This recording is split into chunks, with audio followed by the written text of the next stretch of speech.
আন্তর্জাতিক মহাকাশ স্টেশনে এতদিন বন্দি থাকলেও পৃথিবী থেকে তাদের দিকে নজর ছিল সকলের।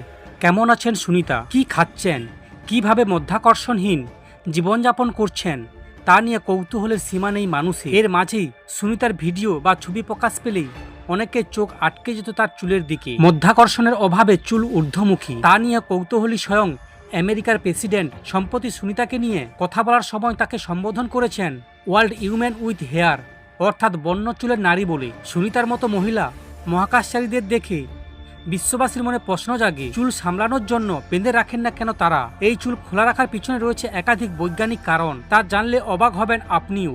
বাঁধার কোনো দরকার নেই, মধ্যাকর্ষণ শক্তি নেই বলে মাথার চুল নিচের দিকে টান অনুভব করে না।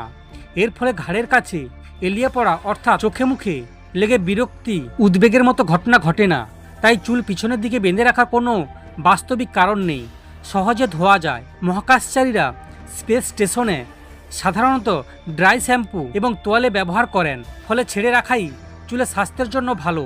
তাতে সুবিধাও হয়, বেঁধে রাখলে সহজে ধোয়া যেত না, বাষ্পীভূত হয়ে যায়, ফলে খুব তাড়াতাড়ি শুকিয়ে যায় চুল। চুল বেঁধে রাখলে বায়ু চলাচল হবে না গোটা মাথায়। অনেক মহাকাশচারী তাদের চুল খোলা রাখতে পছন্দ করেন, অনেকে আবার করেন না, কিন্তু সামগ্রিকভাবে চুল খোলা রাখতেই দেখা যায় অধিকাংশ মহাকাশচারীদের। পৃথিবীর মতো এদিক ওদিক সরে যায় না চুল, তাই অস্বস্তি হয় না কারো। বাকিটা ব্যক্তিগত পছন্দ ও অপছন্দের উপর নির্ভর করে। যদিও এবার আর সেই সুবিধা পাবেন না সুনিতা।